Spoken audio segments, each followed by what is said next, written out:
All right. What is up, everybody? Welcome back to another episode of the Meathead Manual. I am one of your hosts, the meatiest meatball in the motherfucking world, Adam Garcia. With me, as always, my good buddy, my compadre, my compatriot, Mr. Andrew Harris. Say what's up. What's up, guys? I am excited today. You're always excited. I am. I'm always excited. I'm always fucking ready. I'm ready to go. We got some pretty good topics today. Today, we're going to be going over a little bit more like psychology, as the kids say. Psychology? Psychology. Psychology? Psychology. Oh. Yes. Yeah. So, I'm going to get that out of it. There we go.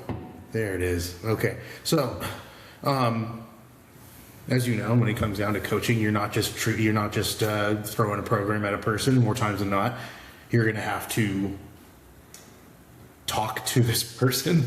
Yep. It gets me too, because there are some coaches that I've heard of that they maybe like only really pay attention to a person like during their prep and into the peak. And I'm sorry, I don't like I guess I can like kind of understand if you're running at least like 70 clients. Yeah, if you're running a ton of clients, you're not going to be able to give much attention to each one. But if you're doing more personal, you only have 10 clients, 15 clients. Yeah. You're probably going to be giving a lot more time to them. Exactly. The only person I actually saw that was different, because I had a good conversation with Trevor Jaffe a long time ago, because I went out to Arizona to go handle my friend Xander when he was doing his competition, and just so happened Trevor Jaffe was there with him. He was actually handling Xander as well. Okay. And I was like, oh shit, I know you. But like, we got to talking, and I was like, how many clients do you usually rock? And he's like, I'm rocking anywhere between like 70 and 90. And I'm like, don't quote me on that. I can't remember. It's been a while, but that's the number that sticks out in my head. And I remember being like, how do you stay? And he's like, it's my full-time job. So he literally sets it up to where he has like every day he has a certain list of clients that he reaches out and does check-ins with and stuff like that. So it can be done. Mm-hmm. So, but with that being said, we're going to go into into a little bit of a mindset when it comes to working with certain clients, because, and it's something that I've seen in the time that I've been coaching, as well as, there comes like, sometimes people, they forget that like, okay, well, weightlifting is like supposed to be, healthy, and it's supposed to be fun and stuff like that. And then once you get into a competition, it's not like... Yeah, competition's different than the health side of lifting. Exactly. I've had to have conversations with people where I'm like, well, hey man, you signed up for this. Yeah. This is what, if you want to push maximal weight, this is what we have to... You got to figure out in your head. Yeah. And honestly, I love working with those people, because more times than not, it kind of shines a light on where I was at one point too. Yeah. You know what I mean? And I had to have a conversation with one of my clients, because I was like having to tell her, I was like, hey, you're not normal. Yeah. All right? You're not normal, and in a sense that you can't just like pick up a weight and be like, I'm good with that. And then just be like, no, you have it in your head that you want to be at a certain level. You want to push it to a certain level. So when it gets time and the weights start to get really heavy, you have to go at it with all right. Yeah.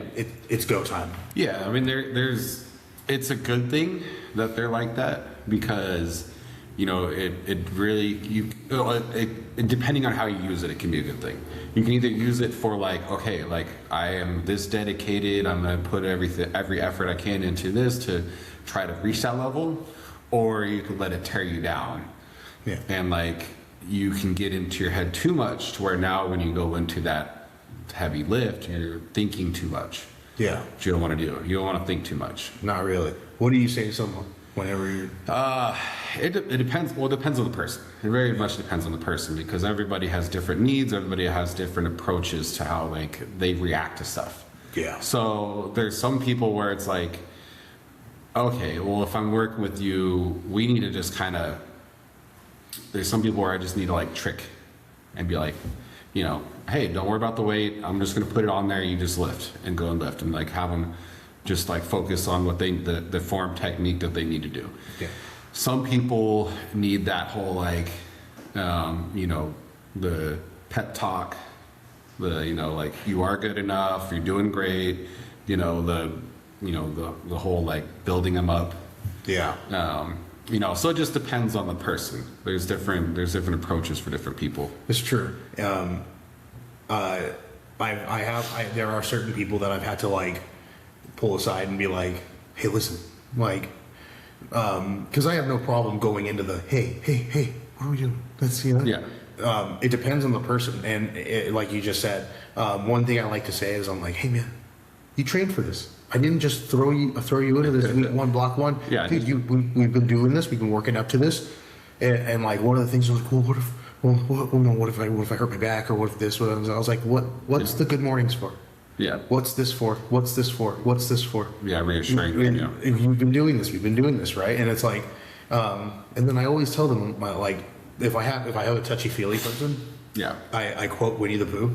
I'm not gonna lie. I'll look at them and I'll tell them, I'm like, dude, you're stronger than you think. You're braver than you believe, and you're more capable than you know.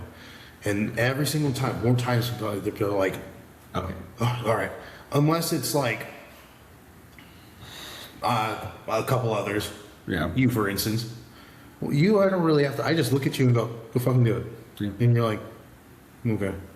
Max, when I was training Max, my good buddy, for those that are listening, he was more into the like get in your face, do your job. It's Yeah. time to do your fucking job. Go do Yeah. this. And Mo's the same way. Mo, I can get into his face and be like, and he responds to that. Not everyone does though. No, it's not for everybody. And then there's some people that like the negative too, you know, like the negative talk, like tell them a piece of shit and everything, and like that. Well, no, because like you can use negative emotions. That's me. That's me. Yeah, because you can use the negative emotions to fuel you, you know. So like, because people talk about like, you know, and I just recently made a post about this, how positive thinking and can like really affect how you view the world. But there's also a time, because I think it was who wrote the book, but basically it was a famous college basketball coach. I can't remember his name. He wrote a book on how to use negative thinking to achieve high levels. And so you can use the negative, like the whole, you know, people telling you you're not good enough, you're never going to make it, you know, all that stuff to push you to different levels. So if you're able to use that for good, the negative thinking can be good. But if you're thinking too negatively, it can also take you down a bad path. So you got to use what fuel works for you. Yeah. You know, you got to figure out, all right, this is the fuel I need to get to this next level. Whether it's, you know, people you're telling not good enough, or people telling you are good enough, and you're like, okay, I am good enough. I can do this. You know, I'm not a piece of shit. You know, Yeah. You got to figure out what fuel works for you, and that's going to what helps you push past those tough situations where it's like, all right, like I'm nervous about like, we all get nervous about, you know, we get to a certain weight, you know, it's like, all right, I get a little nervous. I'm like, fuck, okay, I got to make sure I'm dialed in. But you got to be able to push past that and go, okay, I'm nervous, but come time now, I'm going to go lift. Yeah. That all shuts off. Exactly. And I mean, this exactly. And it's like, when it comes to mindset and pushing into that area, Stuart Locke was actually talking about it too. And it's like, you know, once you get to a certain level of like trying to push into performance, you almost kind of have to like, because one thing I've noticed that I've done lately is I am like, when things don't move right or when things aren't feeling good, if it's not feeling good, Yeah. I've gotten really good at being able to be like, fuck it, just keep going. Yeah. You're good. Right? It's not gonna feel good, just do the best you can. Yeah. And then second, and this is something that I've really honed in on, is if it doesn't move right and I'm like, damn, okay. Because the first thing, going off of your negative, the negative thoughts, is like, two things will happen in my head. One, I'll phrase it as a question. Is this all you can do? Yeah. Is this all you got? And like a swell of power, like a Super Saiyan, I go, oh, fuck, right? But then where the negative thoughts kind of like go, all right, I don't call it negative. I call it like I almost call it like a mental reality check. Yeah. When things don't move right, I look at myself and I go, how late did you stay up last night? Yeah. How'd you eat this today? Oh, how much water did you drink? You gonna get upset about this? Yeah. You did this. This is you, Yeah. right?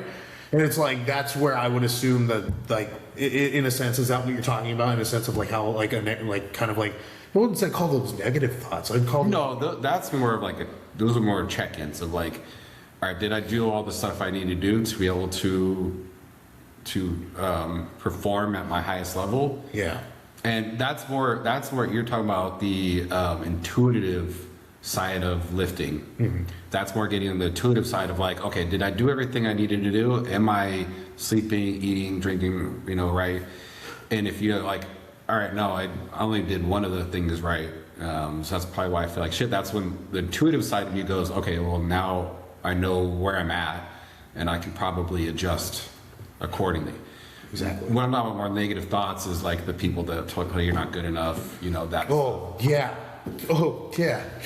That side of things, like, because you hear it a lot where, like, well, some people do hear it a lot where, like, the people around them don't believe in them, Yeah. So, like, you use those negative thoughts or the internal negative thoughts of you're not good, like, you internalize a lot of stuff. I see you now. Okay, I'm understanding of this now.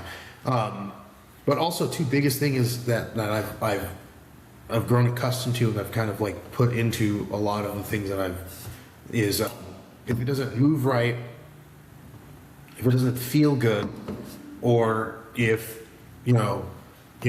what's the word, worst case scenario, I fail it.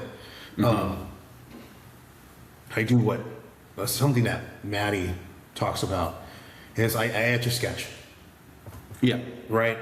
Oh, on to the next. And it's like, I feel like in something that an Australian strength coach once says that like, it's like a sign of like true lifting maturity or maturity in the gym is like, because I remember at one point I used to be that person who would get so frustrated and angry and kick things and throw things and stuff like that. And then I realized, I was like, that's not really me. I don't like doing that. I don't like the feeling I feel after that. Yeah. And then I got around someone who was way worse. You're like, oh, okay. And first, and Keith Valeris, I'm not talking about you. You're not worse. I hope you know that. Trust me. I know you've thrown your belt a couple of times, and it's understandable. You get frustrated. I'm not judging you, buddy, but I'm talking about. I'll fucking say it. I'll say his name. I'm gonna fuck. I'm talking about Zach Whittison, dude. Fucking big Zach Whittison. Oh Jesus Christ, dude! I remember once, story time. He was supposed to hit some sort of bench. It was like 4 something, and he hits it for a double. And it was supposed to be a triple, and he was like, he failed the triple. We got it up, and he threw his belt and screamed so fucking like, God fucking damn it. There was a crowd full of people there. Yeah. And he went, and he just like threw shit, and he just fucking blah, blah, blah. And I just remember sitting there as a spotter for him, because also too, he smelled weird. He smelled really bad. But like, I remember sitting there as a spotter just being like, what the, ew, dude? Yeah. Fucking, what the Why? fuck? Oh Yeah. my God. And so after that, I've stopped that. I don't do that. If I get frustrated with myself, I will walk outside, take a breather, and then come back, and I'm good to go. Good. Yeah, because like at the end of the day, a failed lift isn't the end of the world. Especially not. I mean, even in competition, it's not the end of the world. You gotta get back and do the next one. So in training, same thing, where it's like, okay, I failed lift. All right, let me learn what I can from this. why. You know, was it just the weight was too heavy today? You know, did I not do all the stuff I need to do leading up to this? Did I misgroove it? You know, whatever you need to learn from that lesson of like why you failed. And then, yeah, like you said, extra sketch, you know, all right, I failed it. Okay, I'm still intact. Nothing's broken. Cool. Move on. That's the next one. Yeah. I still have my birthday. Yeah. So, because now it is hard because mentally we like to hang on to the negative stuff that happens. So, you know, because I know Louis talks a lot about like, you know, trying to get wins every day in the gym, you know, like build on that, whatever it be. But as reality is, we're not always going to get wins in the gym. Yeah. And so we need to be able to learn how to, as athletes and then also as coaches, how to navigate when that stuff does happen, when they do fail. How do we then get them past and going, okay, like you failed this one, but hey, we still got tomorrow. We just got the next day. Like you can't let this carry into the next lift. Exactly. Because you don't want one lift to go into a full week's of bad lifts. Exactly. You know, so getting somebody to understand like, all right, this is what we learned from it. Now let's move forward. Because then also you probably got accessories to do. You know, and you don't want to be shit in the bed through accessories just because you're like, or maybe it is a day where you're like, all right, I did my main lift, like I failed, like I'm just not feeling it today. Maybe I do need to go and just go home. Just, you know, so that's where as a coach, we need to know your athlete. If you're there with them and be able to go like, hey, like you're tired, you didn't sleep well, go home, get some rest, you know, come back the next day and we'll hit the next lift and you're going to do much better. Yeah. You know, and as an athlete, you need to be able to take a step back and go, okay, it's all right. I failed. I need to learn from this. I need to do better, but I gotta come back and perform the next day. Exactly. And that also goes to like on the flip side. There's a lot like there is the people that come almost kind of like neurotically over fixate on the things that they've done wrong, but then there are the people that I don't want to say it's complete opposite, but it's like the people that kind of have like they have a certain expectation for themselves. Yeah. Right. And then they assume that they're going to get to a certain place. You know, and that's something I've had to have a conversation with one of my clients is that it's like, hey, I know that this is where you want to be. However, this is a patience game. Like I need you to be able to understand that like, well, okay, but you know, I added an extra set here because I felt like I could push more with this. It said 3 sets, man. Yeah. It said 3 sets. Don't do extra. Yeah. Don't do more. Do what you got to do, and then go home. Yeah. Go eat. Recover. So how do you manage somebody who's like that, who, you know, has the expectations of like, you know, say maybe their total when they start with you is 1,000, and they're like, all right, I want to get to 15. But like, you know, all right, that 15 is going to take maybe a couple of years, but they have that expectations of like, they think the next time around it's going to be 15. How do you manage that with somebody? Well, I find what their goals are, but then I also make it known that like, hey, listen, just so you know, we're going to strive for that 1,500, but it's going to take some time. I need you to trust me and trust the process that we're going to get there. It's going to take some time. And usually it's that initial conversation, but it's the conversations afterwards. That's where it gets. And because more times than not, I've had to tell people, do you know how long it took me to get to a 500-pound bench? Yeah. Like, I didn't just stroll and wake up one day. Yeah, no. I've been like really bench pressing since I was 24, like actually like tracking and trying to push my progress in the bench press and try and get better at it since I was 24. I'm 34 now. Yeah, so good 10 years. 10 years of like pushing this hard, and they don't tell you also too, hey, by the way, there are going to be times when your bench is really moving, and then there are going to be times when other lifts are not, and then those other lifts will. So like take for instance, my last meet, I was slated to hit 535 on bench. Yeah. I moved with 512, and now my max that I lift at in training right now is 512, and I've definitely hit more than that. But like that's objectively speaking, that is what I was strong enough to do on that day, and that is where I've been having to make corrections and do stuff like that. And it's like anyone else can get discouraged, like why am I taking a step back? I benched 523. It's like no, dude. That's you benched 523 that one time. Yeah. But you're not that same person. It's going to continue. Exactly. And the conversation I've had with a lot of people is like, hey man, more is not always better. Yeah. Right? Yeah. What do you say? Well, and then I was going to say the reality is a good prep, you're lucky if 2 lifts go up. Like that's like a good prep. It is a miracle if all 3 go up. It is a miracle. It's a whoa, hold on. Yeah, like that's what I don't think people realize. Like there's only like as much as we'd like to have everything just go up because you're putting an effort in all 3. The reality is your body is only capable of increasing strength so much at a pace. Like so.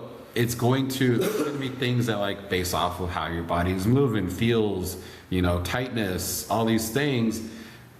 Some stuff may not move as well because like, your shoulder's tight, so your bench isn't moving as well. Or you got some aches in your shoulders or your glutes aren't firing or something, so your deadlift sucks. So there's going to be times where maybe it's only 1 lift that goes up in your prep. Yeah.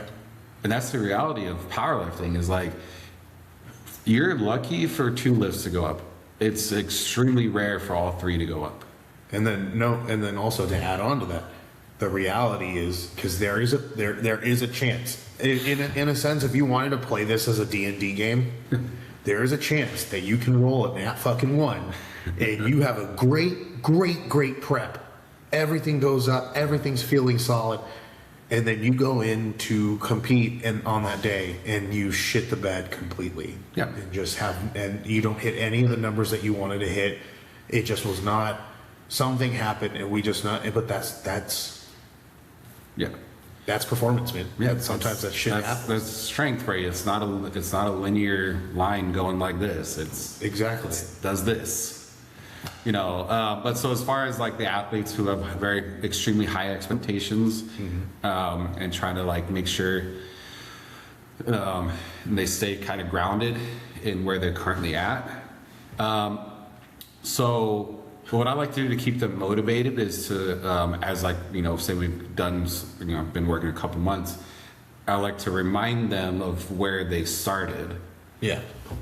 Be like, hey, just a couple months ago, you were struggling with, 215 on squat. Now you're doing 255. Like, and that's moving pretty good. So a reminder of like, hey, we're progressing. We're making movement towards your goal or your eventual goal.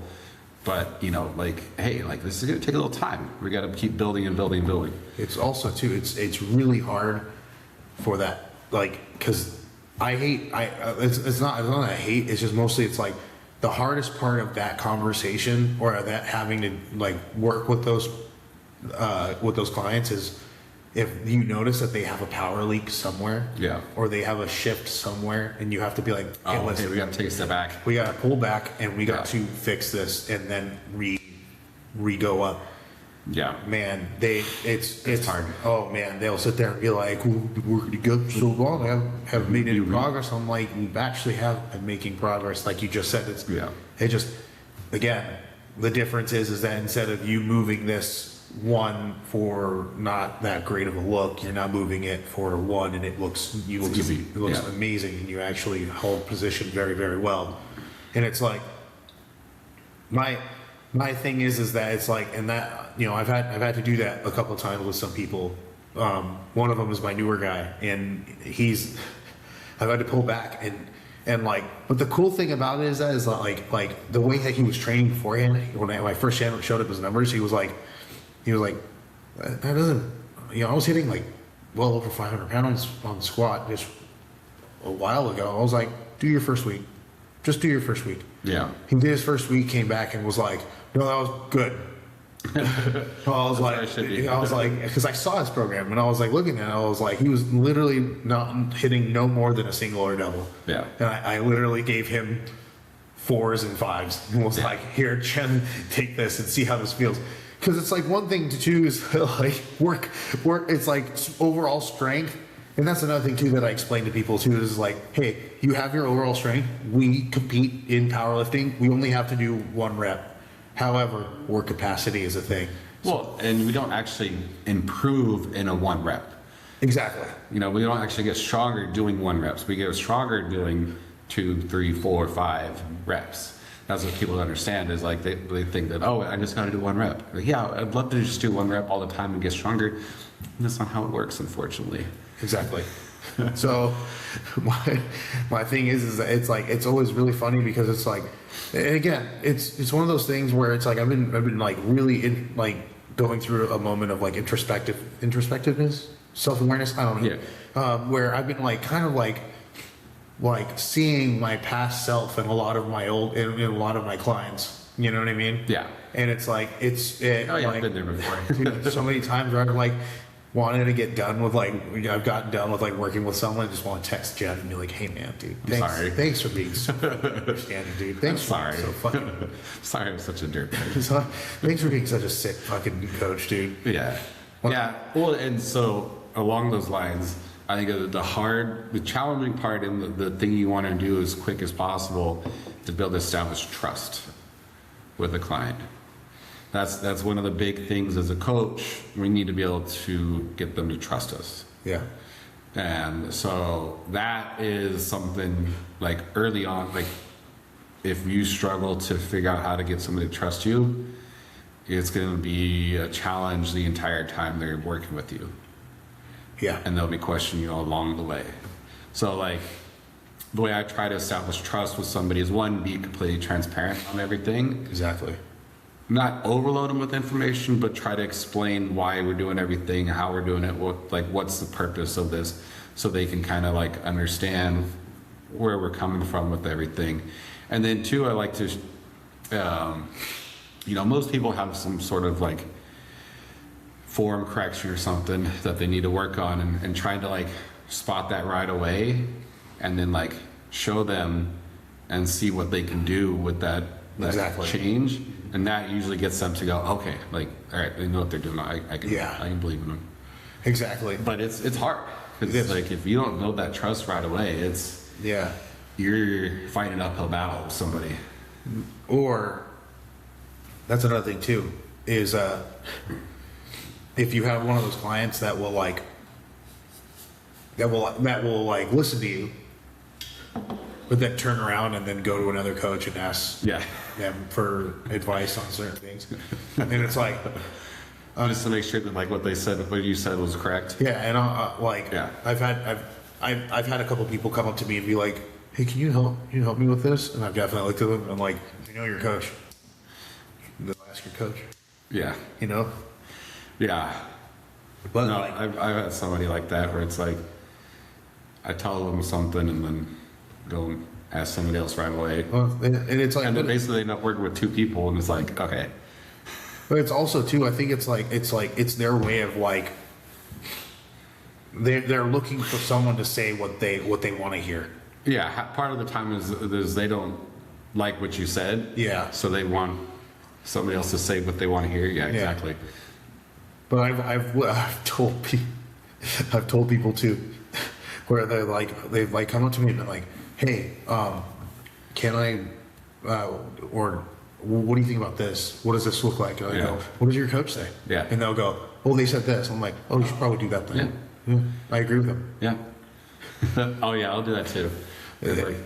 But like, with that being said, I mean, when it comes down to the whole like the whole psychology with working with people and stuff like that. Yeah. I've come to realize also too is that like I've beforehand I used to take it very personally. Yeah. Like if I found out that like someone was going to a different person to like go and ask them questions after I literally told them, I would be like, The Yeah. fuck, dude, what's wrong with you? But I obviously would never like confront them on that because it's fucking crazy.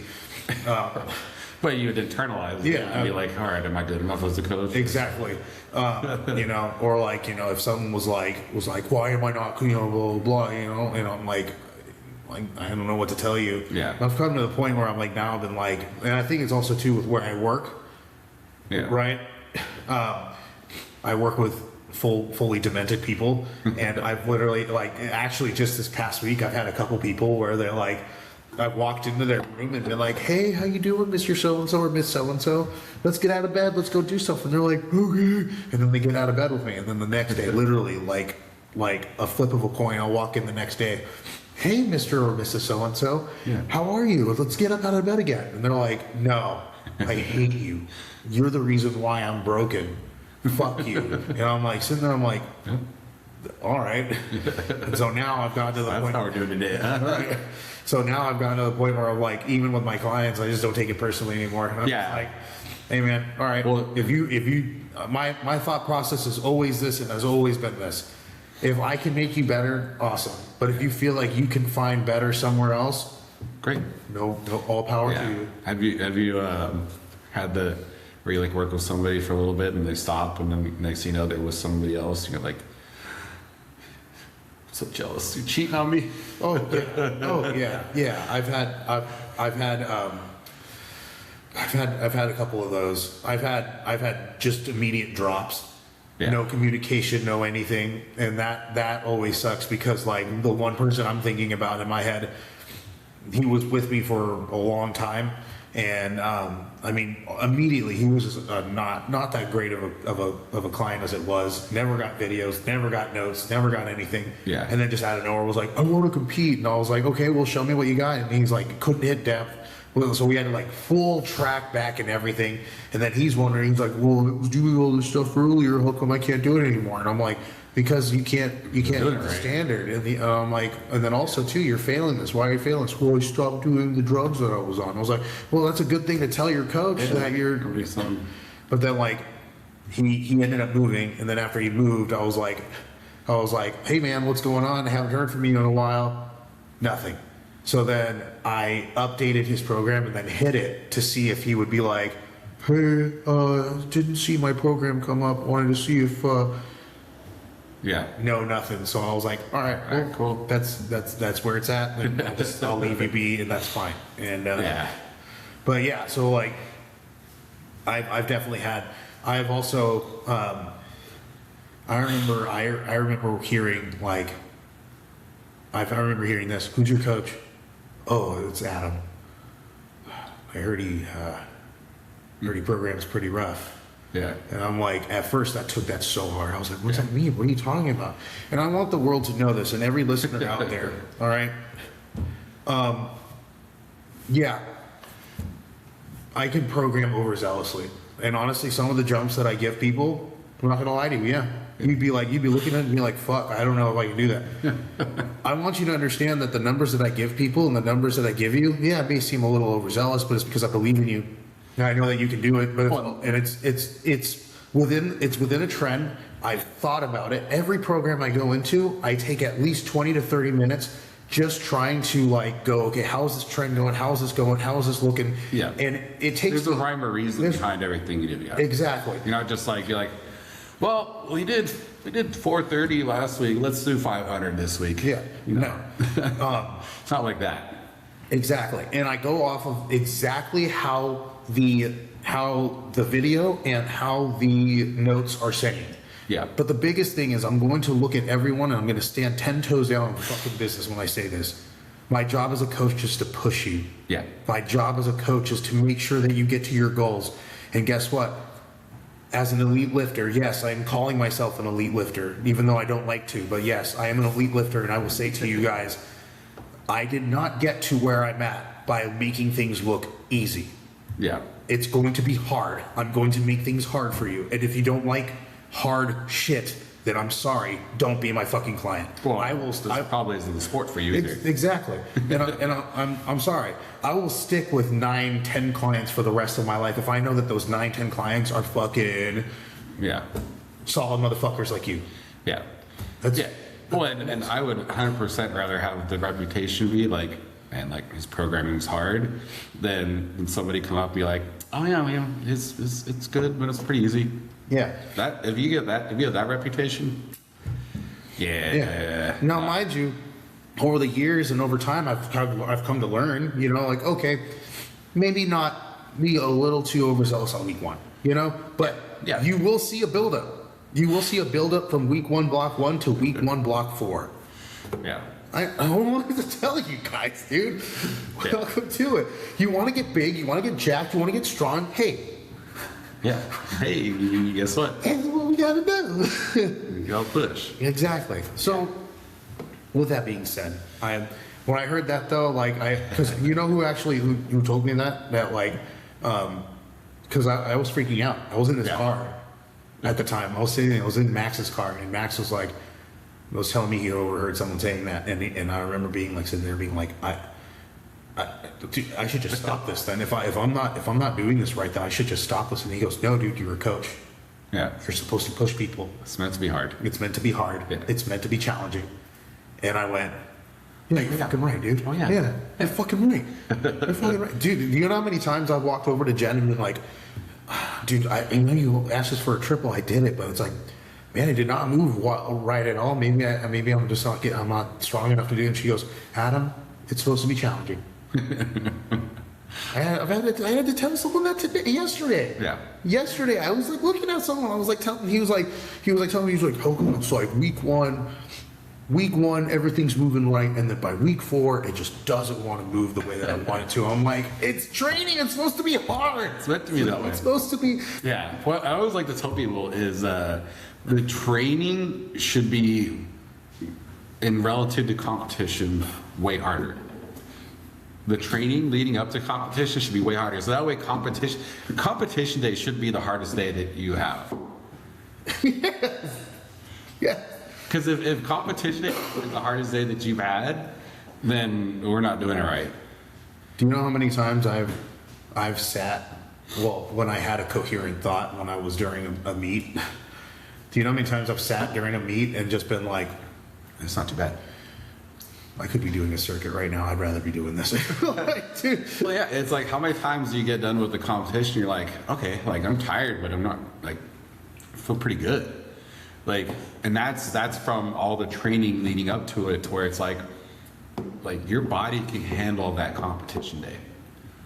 And that's what you're trying to do as a coach. You're prepping somebody for that day, so that day you're able to perform at your best. You're able to push it, but because of everything you did before that, it's like, all right, well, like I feel pretty good. Exactly. I think it's a lot of people end up they see how certain weights move on Instagram, and they see their favorite lifters and their stuff like that, and it's like, okay, well, they programmed me this, all right, I should be Yeah. I had a stag and it didn't work. That's the hard part about Instagram, is it's not reality. And I guarantee you those people that post on Instagram don't post their failures or their times where things didn't move well. They only post their successes and the things that go right. You know? Yeah. So it's like you only get a highlight reel. You don't get the full story of what's going on, how the prep has been moving. Exactly. You know, so it's like you have this false reality of like, oh, this is how it should be. It should be moving smooth every time, you know, and like, or well, they're squatting 800 pounds for reps. Why can't I? You know, and it's like, yeah, but like that's also like their highlight. Yeah.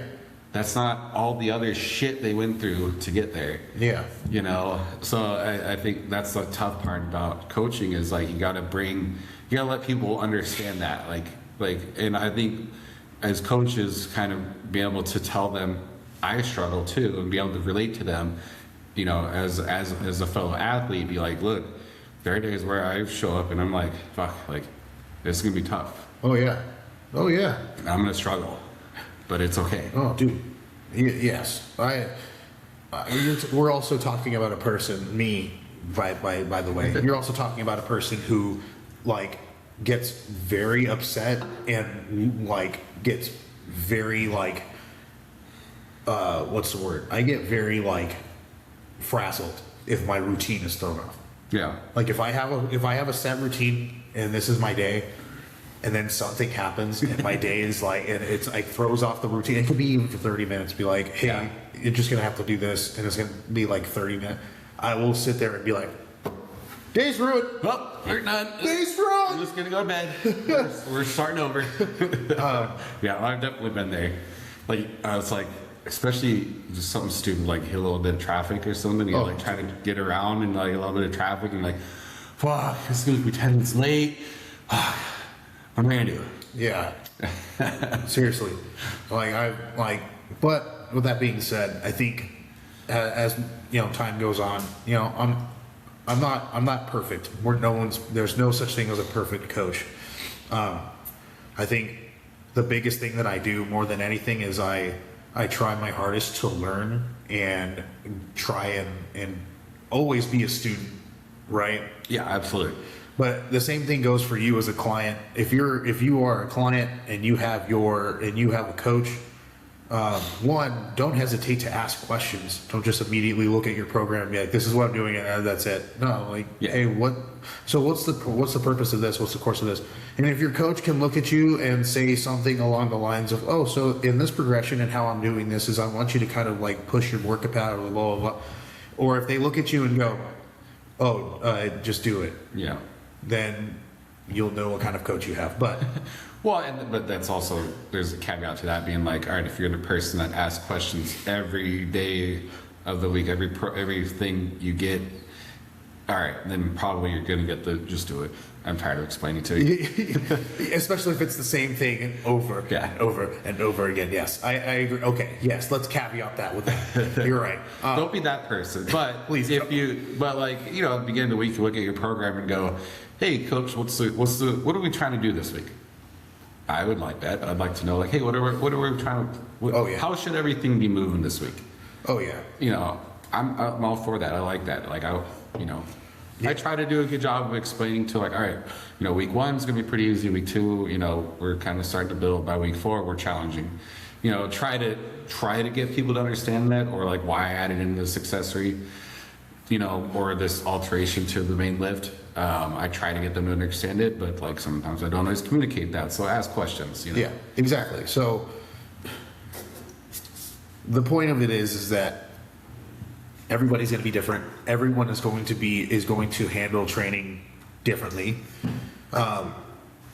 So if you are a coach out there and you are starting to get into, or if you're starting to get into coaching and you are having issues with like the psychology of, or not so much psychology, but dealing with the mindsets of people, just remember that at the end of the day, they're just people. So you kind of have to level with them in a sense that, remember, they're not you. How you internalize things or how you deal with things is not how others deal with things. Yeah, and don't be the gatekeeper of information. Be an open book. Don't be afraid to educate your clients on why you're doing stuff, because the more you empower, like this is also a managing people in general. The more you can empower people and get them to like know and be able to do what they need to do on their own, the more they're going to trust you, and the more that you're going to build that with them and be able to build a good relationship with them. If you gatekeep all the information, you're just like, I'm not telling you anything why we're doing anything, just do it. Yeah. That's bad. Yeah. That's setting someone up for failure. And then the way I look at it is, I don't want somebody to always need me, per se. Like, I don't want somebody who like, well, I don't know anything about the sport that I'm doing, but my coach just tells me everything I need to do. I don't want somebody like that. I want somebody who I can teach and like explain everything and get them to fully buy into what all we're doing, so they understand it, and almost be able to coach, basically. And so they won't need me, but they still will want to stay with me because they're like, okay, like this has been great. I'm learning so much, I'm gaining so much. That's kind of the relationship I want with the client. I agree, and I think that's usually what I tell a lot of my people. Whenever they ask a question, or sometimes I won't even ask a question. I'll go, do you know why I'm having you do this? Yeah. I love doing that. Oh, because yeah. a lot of people are like, I can feel it. Whenever I see their face, they're always like, yeah, I did this. And I'm like, do you know why I'm having you do this? And they're like, no. And I'm like, and I start to explain it, and I tell them exactly why I'm having them do exactly this. Yeah. And they're like, oh, okay, that makes sense. And I tell them, I'm like, if the time ever comes and you decide that you want to coach, this is the kind of stuff that you're going to have to like understand and start doing too. And it's like having to also like not so much adjust things on the fly, but also to be able to like take for instance, if you like notice that there's a person who's having a hard time with okay, this person has a hard time with reps on this certain lift. So you got to be able to kind of like think outside the box and be like, okay, so how could we build that? All right, so we're going to build that with this, and we're going to do this. And it's like, this is what makes it very like custom. Yeah. Because it's like, I can't train so-and-so the same way I train you. Yeah. Just like I can't train you the way I train so-and-so. Mm-hmm. You know what I'm saying? And that's what I believe makes a really good coach. Yeah. It's being able to take all consideration into everybody's little nooks and crannies. The crevices. And just and be able to like hone in and really like well, it's the buy-in factor. You know, if you can get somebody, if you can tell them the why we're doing stuff, it helps them to buy into it and helps them to, you know, go, okay, I get it. We'll do it this way. Exactly. So with that being said, we're gonna go into our Mythbuster. Mythbusted, bust all over your face. All right, so our Mythbuster for today is, and this is something that I heard at work. Yes. And it was something that I happened to be walking by. It was a woman, but still it was, you know, and this is still something that gets talked about a lot, even though I feel like it's kind of been like beaten to a pulp. But this is also something I've heard a man say, and that is, oh yeah, I want to start lifting weights, but I don't want to get too big. So you want to tone? Yeah. Tone. So muscles. Exactly. So there's two avenues into this way of thinking that I'm going to be completely honest with you guys. Okay. So the first one, if you think you're going to get too big by lifting weights, as a woman, you have to periodize it. What is it? You have to prioritize that, and you have to push the things needed in order to become that. You doing your normal 3 times a week of weightlifting and eating the way that you are and just doing what you normally do is not going to make you fucking 3-time Miss Olympia, you know, bodybuilder status. No. What a lot of people, again, just like we were talking about earlier, is that they forget that, like, just like strength, the body you want, as well as the body that you have currently, it took years. Yeah. Right? So if you're, I hate to say it, if you're chubby, you know, having like, you know, you don't have much, you know, going on, you may look like you lift, but you know, you don't miss any meals. That took years. I did that, right? But with that being said, also too, going back to that, is it's going to take so long in order to create what you consider too bulky. And if you were to jump on a weight and hit weightlifting for 3 to 6 months and immediately turn into that, you should be studied by science. You should be studied. And, yeah. I mean, just way women are built with their hormones, everything. They're just naturally not built to build muscle, like in the sense that men build muscle. You don't get bulky. You don't get the big broad shoulders. You don't, you know, where you'll probably, where women naturally build more muscle is in their legs. That's why most women have bigger legs when they start lifting, that's just where you naturally kind of hold some more muscle. But without adding in hormones and other things like that, even lifting 5 times a week, you're not going to look like a man. Exactly.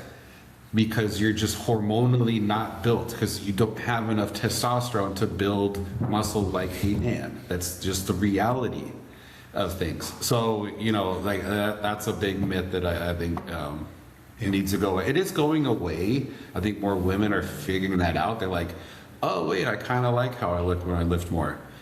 You know, because muscle is naturally lifting. So it lifts things like your boobs and your ass, and it makes it look better. But it's also too, from a health and wellness standpoint, Yeah. understand too, ladies, that one, our bodies are an expendable currency, right? Yeah. Both men and women. We can only go so far with our looks before after a certain age, right? Now, with that being said, the point I'm trying to make here is that as we get older, our bones get brittle, our tendons get weaker, our muscle tone goes down, especially if you are more sedentary, or if you prefer to be like, well, you know, I don't really like, I just run a lot. You have to have some sort of supplementary weightlifting and resistance training. It is going to be good for arthritis. It's going to be good to stave off arthritis, osteoporosis, muscle wasting. So that this way, when you get older, you can still walk. There's a lot of people that I work with the generation that, you know, most women, all they did was just like do little, we did our aerobics class. We were in, no. Now that was as far as they got, as far as the gym. Exactly. And society in itself perpetuated that thought process that you as a woman, well, if you lift weights, you're going to look like a man. No. Yeah. And there's a plethora of studies that show the only way to stop and potentially reverse osteopenia, osteoporosis, all those, is weightlifting. That's it. There's no other way. So if you want to prevent that as you know get older and you want to still be able to do stuff, that is one way. That's it. You have to lift weights. You have to put your body under some sort of stress because it does build up your bone density. Exactly. And we're not talking about, and it has its place, but we're not talking about Pilates. We're not talking about bar class. We're not talking about yoga. Yeah. No. Picking up a dumbbell or barbell. Yeah. That's some weight on you. That's more than 5 pounds. Yeah. And then the you know. Keep it at 10. Don't get too bulky. Yeah, but it makes a difference. Like I have an older client who's 77. Sick. Great shape, amazing shape. And to show this, so he did something not so bright the other day. He was trying to reach something high up, got a stool, and was standing on this stool. Oh no. And of course, just like what always happens when us men we do stuff that we shouldn't do like that, it fell from underneath him. And he fell, smacked into the cabinet corner or into the countertop, all that stuff. Walked away, not even a bruise. Oh, thank God. That's sick. Dude, that's awesome. But that just shows you, I always say this, like I'm always impressed by him because he will like whenever we're doing bench press or something, he just like flings up out of it and stands like, that's not normal for somebody 77. But like, you know, but that just shows you. Now I'm like joking with him, like, okay, now that we've tested it out, don't ever fucking do that again. Yeah. Seriously. But it just goes to show you how like that would be something that would probably kill somebody at that age. Oh yeah. You fall, you break a hip, break a ribs, your back, you're pretty much bedridden, and then next thing you know, you're fucking gone. Whereas hip, he just gets up like he's fine. There's a truth. Well, as you would when you're a 20-year-old, you know, like you could fall like that, and that's 20-year-old like, all right, cool, that was sucked. Let me do it again. You're not wrong. I mean, trust me, I know a lot of 77-year-olds that I work with right now that can't even think. Walk. They can't think. So. Yeah. So that just shows you how important it is to lift, but then and then getting back into the other part of this when we talked about toning muscles. You know, that favorite word that I think most, although I've said there are trainers that use it because they're fucking morons, but you can't tone muscles. That's not how it works. You can either build or get rid of muscle. You can't tone them. There's no such thing in the muscle world as toning. You also can't spot reduce fat anywhere. Yes. So it's like, well, because to go off of what you said, I did hear a trainer once say to someone, be like, well, yeah, so if you want to build more muscle and strength, or build more strength and build more size, you're going to keep the reps lower. But if you really want to tone that muscle and get rid of the fat around that muscle, you perform higher reps. And that, I'm going to be honest with you, that's not a thing. Yeah, if your trainer or coach says anything like that, fire them immediately. They are a moron. Fire them immediately. So the best what you can do is, well, so I think the range for hypertrophy for just any muscle is anywhere between 5 to 30 reps. Yeah. Right? And it's basically anything that'll give enough stimulus to be able to build that muscle. But if you want to... Yeah, if you're getting over 20, 30 reps, you're more getting into cardiovascular, what is it, the slow twitch muscle use. Exactly. Because you're not putting enough strain for it to be fast twitch. So, because there is a difference between the two muscles. Now, you should train both sets of muscles within that muscular tissue.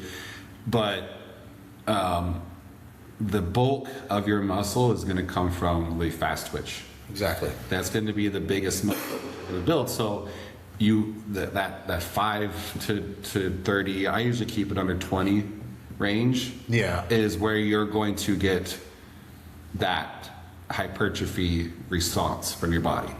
I like rep ranges anywhere between 8 to 12. Yeah. Because I like 8 to 12.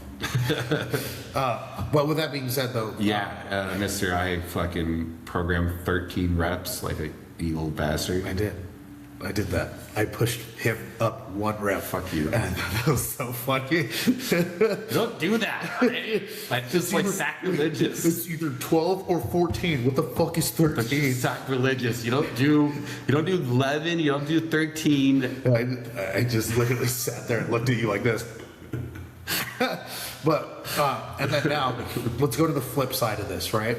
Yeah. So the flip side of this is the dudes that think, well, I want to get back in the gym, but I don't, if I won't get too big, you know what I'm saying? Yeah. Hey, you're not. You will not. You can get a quite a good size on you, and you can if you really prioritize it. Like take for instance, Jeff Nippard. Jeff Nippard on Instagram and all this stuff and how he does his things, he looks really, really good. Mm-hmm. And naturally he has a really great physique, but the amount of years he prioritized that, the amount of time he's put into his diet and all that stuff. I'm gonna tell you guys right now, yes, you may build a fairly good physique just by doing 3 times a week, and you might just be able to gain some sort of strength and whatever, but you're not gonna get any type of looking like Ronnie Coleman. Yeah. Or even more so, it's like some people truly believe that if they touch a weight, they'll look like C-Bum in a year. You won't. You won't. Even C-Bum doesn't look like C-Bum anymore. Yeah. He looks fucking amazing though, dude. Have you seen him? Oh yeah. Dude, I'm like, there's a reason why he's the best. There's genetic outliers. Of course, there are some people who, within 6 months, can make a massive transformation in their body. Yes. So there are those genetic outliers that they are hyper responders to everything. Yes. Most people are not that. Exactly. Most people, you have to put in a lot of work to get to where you want to be. Yeah. And I'll tell you this right now, the hyper responders found out they were hyper responders at a very young age. Yeah. And so they took that and they rolled with it. Yeah. If you didn't know that you were a hyper responder until you were age 30, I'm sorry, you're not a hyper responder. Yeah. So I wish. Trust me. Because the only reason why I say that is because I used to think that. It was in my head. I was like, okay, so if I want to look like this, so if I hit it in a year, I'm going to look like that. When I was a kid, I used to think that if I ran every day during summer, I was going to come back to school and be super cut and ripped. Mm-hmm. When at the end of the day, no, I just ran for 3 months and I just was skinnier but fat. Yeah, skinny fat. I do want to touch a little bit on something you mentioned with the spot fat loss. Yeah. And just kind of get into so people understand the mechanics of fat loss. Yes, go for it. Just so you understand, like, you can't spot reduce. So your body is going to naturally store fat where it wants to, and everybody has kind of natural storage areas. Like for men, we generally don't store much fat on our extremities, so our arms, legs. We mostly store it here in the midsection. So when we get leaner, like you know, that's why like we'll have veins and stuff. Our arms be skinny, but you can still be a little chubby. Whereas women, they tend to store, of course, their breasts store a lot of fat, their ass stores a lot of fat, their legs store a lot of fat. That's where they naturally store more fat. And so, but you can't spot reduce that. Like you can't just like, all right, well, I want to get my abs to be leaner, and I'm just gonna get a shit ton of abs. No, it's not how it works. That's why they talk about, like with bodybuilding, they talk about a lot how this like kind of spot right under your butt cheek is kind of one of the last places that takes like 3 competitions to like get rid of, because your body will hold on to fat, and you can even be at 5% body fat, but it'll still hold these little pockets of fat, and it'll take multiple times of reducing of getting that lean to finally get rid of that fat in that area. So I had a question, because I've seen people do it where they'll take this chemical, they'll put it on their what's it called? Yeah, I know what you're talking about. And then they'll put a waist trainer on and stuff, and they'll say it's like, oh, so I can get rid of the belly fat. I always was very skeptical. The science on it is very wishy-washy. There's no like actual evidence. What I'll say is, if you feel like it's working for you and it helps you keep going and push forward, keep doing it. I've tried it. I don't notice much. Yeah, it feels like your area is burning. Yeah. But it doesn't. I don't think it does much. Exactly. So that it's kind of one of those things. It's like, I think it's kind of one of those maybe placebo effects where it's like, if it helps you keep going and helps you out, then sure. There's a lot of gazebos. There's a lot of gazebos. But yeah, the waist trainer stuff, like, well, one, I hate the like corset type ones. Those are terrible for you. Don't use them, please. Yeah. Because all you're doing is you're atrophying your internal abdominal muscles, and that's going to make it worse eventually. Yeah. And potentially introduce you to some potential injury, lower back, abdominal injuries. Exactly. Because you need those muscles. Exactly. The better thing to do is to work on, things like vacuums and try to build up that internal abdominal control and those muscles in there, and that'll actually shrink in your waist. Yeah. Also, too, with any type of weighted or like body weight type of sit-ups and core work, remember your core is a muscle as well. So if you think that you doing a bunch of core work is going to spot reduce fat, and you're noticing that your core is actually getting bigger, it's a muscle. So you're actually performing hypertrophy training on your actual core, so it's going to look bigger. Yeah. So, but that's where the internal abdominals, building those help actually bring everything in, because that's what actually holds all your intestines tighter together. Yeah. Or if they're weak, they'll be looser. Gotcha. So, with that being said, and for everyone out there, just remember, if you're trying to reduce fat, look at what your daily expenditure of energy that you do. So look at how high your activity level is, and look at your diet. Those are the 2 things that you're going to look at in order to spot reduce fat. But here the issue is that you're not going to just spot reduce fat. You're on your belly. It's going to be everywhere. Yeah. So that's that. Yeah. Second, get in the gym. Understand. No, you're not going to get too bulky. You really have to you literally have to put all of your points. If this were a video game, you'd have to prioritize to put all of your points into that in order to actually get to that point. Yeah. So, happy lifting, everybody. Yeah. Welcome into a new year. And remember, like us, follow us, Instagram, Meathead Manual, YouTube. The Meathead Manual. Everywhere you see us, the Meathead Manual. And don't hesitate to reach out and talk to us. We will always reach back out and talk to you within 24 hours Yeah. because we got lives. Yeah. All right. Bye.